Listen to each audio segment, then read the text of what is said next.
Hello, it's me Augie. In this video I'll be telling you how to set up a Leopard gecko viv. I've got three types. I have the tank method, the Tupperware tub, and I call this a tub. It's from Exoterra. It's I can't remember what it's called. It's some sort of vivarium. I just call them smart Tupperware tub. So for this video I'll be classing this as a tub. That is a Tupperware tub, even though that's one of those tubs that go under your bed as storage. And this is the tank, even though it's I forgot what it's called, a viv. So first I'll go for the tank. As in this tank there is, not the light, there's five leopard geckos. One of them's a male, and I've just noticed that all the females in here are pregnant, as I've put the new male in, and he seems to have done his job quite good. And I've even got one in there that looks like it has 3 eggs in it, which it's never happened to me before, but hopefully she can pass them all. And I haven't actually none of mine have ever actually had a 3-egg one before, so that should be fun to see what happens. Anyway, I'll just go for the setup. There's a 40-watt bulb up there.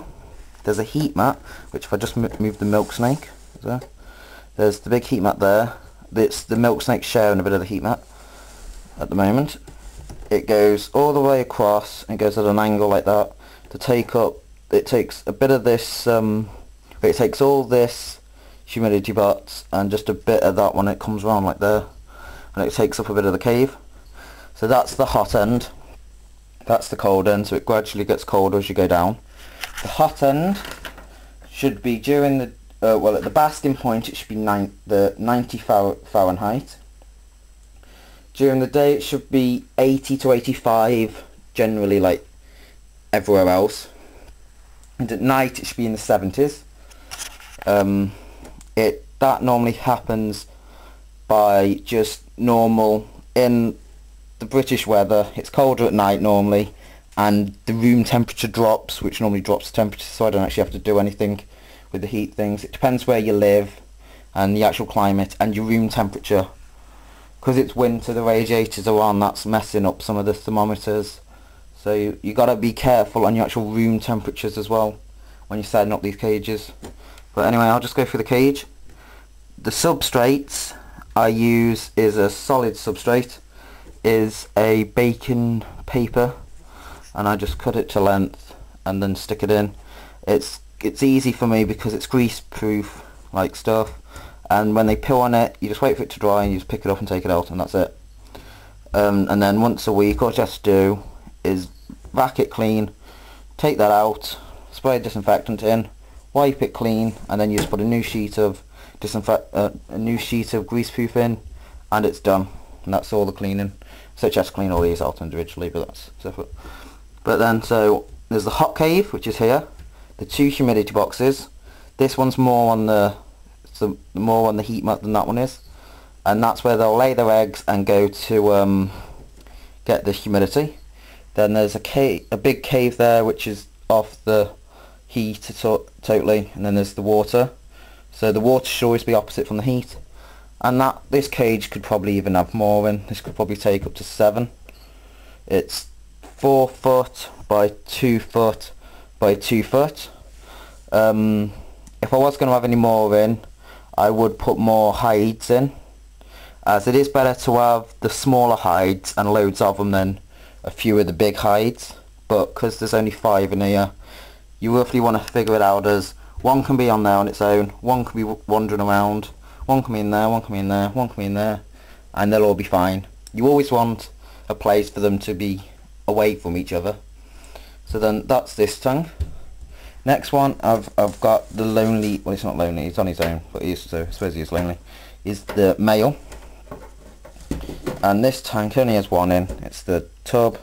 It's got, and there's a calci dish there, which I forgot to mention, but that just gets filled up with calcium. There's a calci dish here, water bowl, hide, humidity box, and it's pretty just simple. Grease paper again.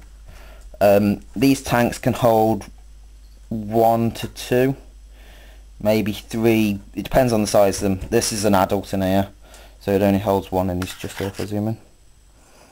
can just see his head. He's a chalky albino. So that will do him fine.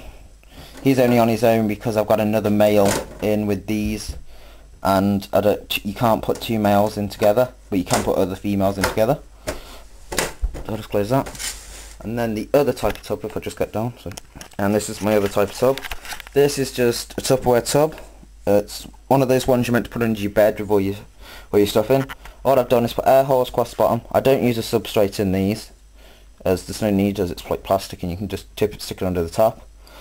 I have cleaned it out today, and they've just gone and run through all the calcium dish, and it's made it all dirty with all this calcium stuff over. But anyway, so we have water bowl, and they've got, I don't know how, but they get calcium around the edge of the water bowl, which is really annoying, as I've only just cleaned them out and I've put them back in and they go straight over everything, which is really annoying, so I'm going to have to clean them out again.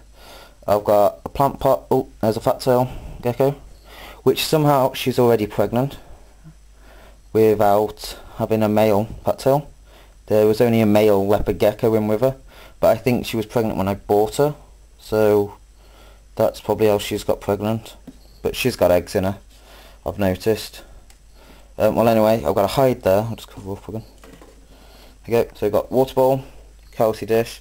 This is just a plant tub again, put a hole in. This is more of none of this looks natural in here, but they do seem to do it. Geckos have adapted to being in like human places like this, so they do kind of good. Also noticed this one's pregnant as well somehow, even though I didn't want her to get pregnant, as she is a tiny bit small. Except I think she's pregnant, I'm not actually sure, but she ain't liking the picking up. This one isn't, because this one is way too small to get pregnant. That will probably be ready for next year. And the blizzard looks, I'm not sure about these two. They look like they could have eggs in them, but they can't. But it's too young, too early to tell. So that's them. Then they've got a humidity box here.